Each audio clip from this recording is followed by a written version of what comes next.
आप सभी को गजेंद्र सिंह वाराणसी का सप्रेम नमस्कार। हमारे YouTube चैनल सत्य प्रेम करुणा में एक बार पुनः आपका हार्दिक स्वागत है। आज हम आपसे थोड़ी चर्चा करेंगे दशहरा त्योहार पे। यह देश का बहुत ही महत्वपूर्ण त्योहार है और पूरे देश में बड़े ही धूमधाम से मनाया जाता है। दशहरा यानी विजयादशमी, इसे विजयादशमी भी कहा जाता है। आमतौर से एक मान्यता है कि विजयादशमी के दिन भगवान राम ने राक्षस राज रावण का वध किया था, रावण पे विजयश्री पाई थी। उसी उपलक्ष्य में दशहरा त्योहार मनाया जाता है। आप जानते हैं कि रावण बहुत धर्मात्मा होने के साथ साथ वह अधर्म, अन्याय, असत्य, बुराई का प्रतीक था और भगवान राम ने दशहरा के दिन ही रावण का वध करके धर्म, न्याय, अच्छाई, सत्य की स्थापना की थी। और दशहरा के अवसर पे रामलीला का मंचन लगभग गांव से लेकर के शहरों में बड़े ही धूमधाम से होता है। 10 दिन तक भगवान राम से जुड़े हुए हर प्रसंग का मंचन बड़ी ही खूबसूरती से किया जाता है। बच्चे बूढ़े सभी लोग देख करके बहुत ही खुश एवं प्रसन्न होते हैं। भगवान राम एक आदर्श हैं और पूरे समाज में दशहरा के त्योहार पर एक संदेश देते हैं। असुर राज रावण, जो कि बुराई, असत्य, अधर्म, पाप का प्रतीक था और उसका वध करके उन्होंने समाज में जो है सत्य की, धर्म की स्थापना किया। गोस्वामी जी भी लिखते हैं कि जब जब हो ही धर्म कै हानि, बाढ़ई असुर अधम अभिमानी, तब तब प्रभु धरी विविध शरीरा, हरहि महा सज्जन के पीरा। यानी जब जब दुनिया में अधर्म बढ़ जाता है तब तब भगवान जो है धर्म की स्थापना के लिए अवतरित होते हैं।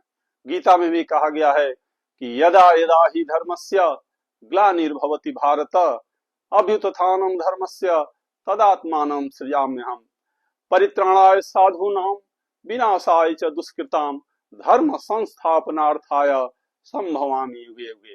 तो भगवान धर्म की स्थापना के लिए अवतरित होते हैं।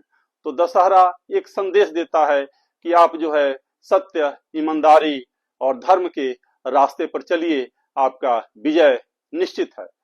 और आप देखते हैं कि दशहरा के अवसर पे रावण, कुंभकर्ण और मेघनाथ का बहुत बड़े बड़े पुतले बनाए जाते हैं और उनको प्रतिवर्ष दशहरा के दिन उनको जलाया जाता है। प्रतिवर्ष दशहरा के अवसर पर उनको जलाया जाता है और वह प्रतीक है असत्य का, बुराई का, अधर्म का। उस दिन हम अपने अंदर के भी असत्य, बुराई, अधर्म को जो है जलाते हैं और अपने अंदर जो है सत्य का प्रादुर्भाव करते हैं। एक और कथा है माँ दुर्गा का। विजयादशमी के दिन कहा जाता है कि माँ दुर्गा ने जो है असुर राज महिषासुर का वध किया था, इसलिए उन्हें महिषासुर मर्दनी भी कहा जाता है।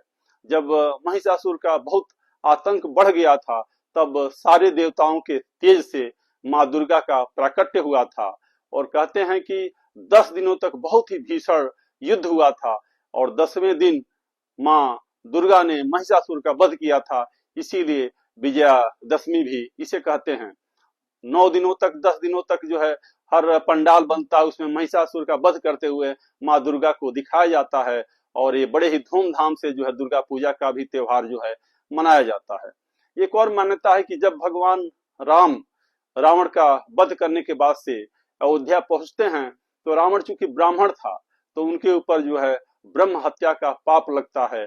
तो तमाम ऋषियों से, संतों से विचार विमर्श करने के बाद वो जो है भगवान शिव की आराधना करते हैं इस पाप से मुक्ति के लिए और भगवान शिव अंत में भगवान राम की आराधना से, पूजा से प्रसन्न होकर के और पक्षी नीलकंठ के रूप में दर्शन देते हैं।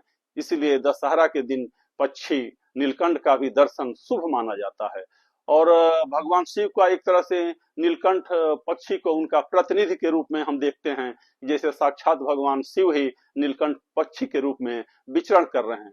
इसलिए दशहरा के दिन लोग जो है दिन भर आकाश की तरफ देखते हैं, पेड़ों को देखते हैं कि नीलकंठ पक्षी दिख जाए और ऐसा बहुत ही शुभ है। और उस दिन दशहरा के दिन नीलकंठ पक्षी के दर्शन होने से पूरा वर्ष जो है बहुत ही बढ़िया बीतता है, बहुत ही शुभ बीतता है। तो दशहरा का त्योहार ही बहुत ही एक महत्वपूर्ण त्योहार है, और परिवार के साथ, बच्चों के साथ इस त्योहार का आनंद लीजिए और अंत तक जो है मेरे साथ बने रहे।